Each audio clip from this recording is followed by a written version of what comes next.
Hello there, YouTube, and today I'm going to talk to you about zombies throughout the generations. But we're not starting out with Black Ops 2. No, we're going to start out with not even this one. Black Ops, not even. We're going to go even further back to where it all began. World at War. See, originally, this game was just a survival game, but over the years it's just progressed so much that it actually included Easter eggs, but even then, some of the mechanics. They also added feeder mode, which is something I've been wanting for ages, and the ability to have leaderboards that isn't just freaking waves. That I like. And, let's not forget the stats. They added stats to current Call of Duty, Zombies, Black Ops 2, whatever, blah blah blah.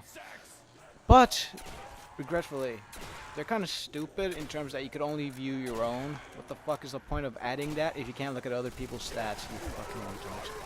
I still love you, don't worry, it's just fucking retarded.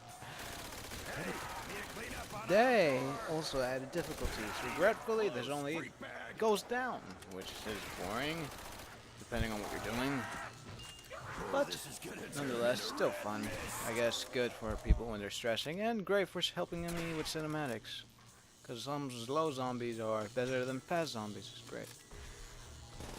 But, World at War, let's talk about that. Alright, World at War had a sense of realism and horror, not actually fully fulfilled in the current games. Not fully, but still somewhat there in terms of zombies. Because, for example, in the first 4 maps of zombies, there are ghosts and sound effects that actually make the map creepy and eerier than it has to be.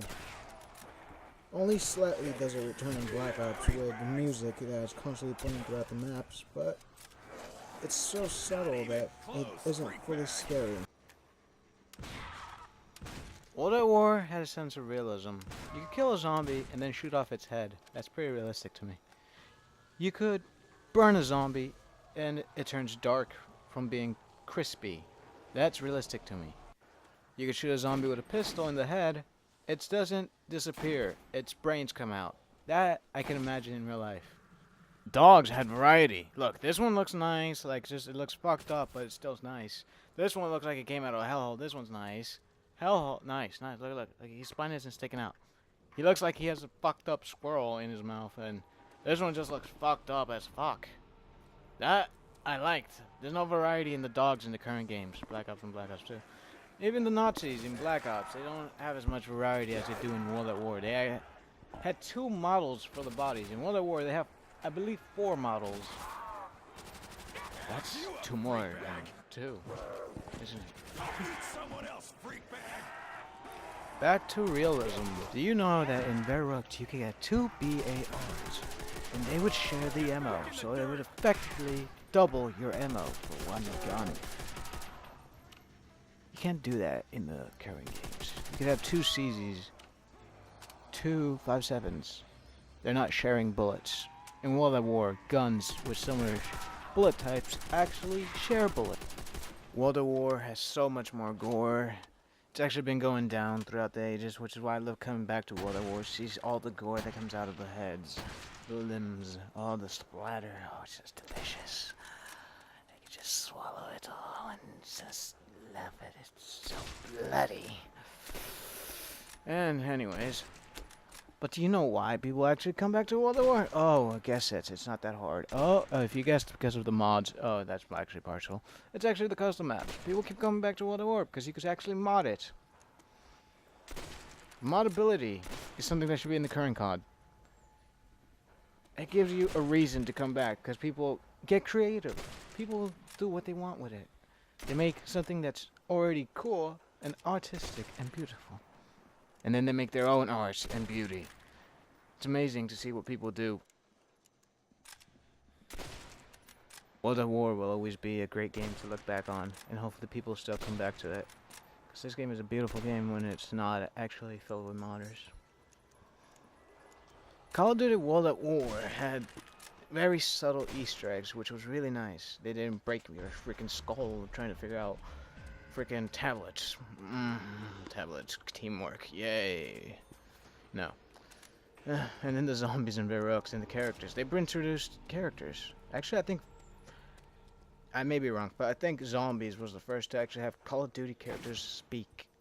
It was cool. Verrucht, I love the Marines. Those guys were awesome. I don't know why they didn't bring them back live anytime. They sadly died. I love Verrucht because of the zombies. I feel like that's the only map that almost got it right, so you can't rape train. Have speeding zombies. Yes, that's perfect. I love that part. It's like amazing. It's just, yeah. Hold up, let me catch my thought. Not to get to the bad parts of World at War. Yes, it is a bit dated. And yeah, the mechanics, they actually, I don't know if that's supposed to happen, but the zombies cuddle you and they go inside you and go around you and then they just slap you like a bitch. It's kind of funny, kind of pisses you off because you don't have quick revive. It's a bit dated. Quick revive doesn't revive you, which would be a nice update. Then another thing that also sucks about it is you can't crawl when you die. Have fun crawling to me, bitch. Now you can't crawl away. So how the fuck is it that crawling makes you bleed out more? Anybody who still says that bleeding out occurs with crawling? Huh? You weren't even supposed to crawl originally, so how was that a mechanic?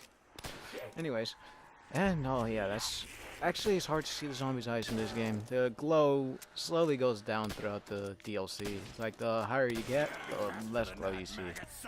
Shinonuma and Darius don't actually have glows. Instead, the zombies just have red fucking eyes.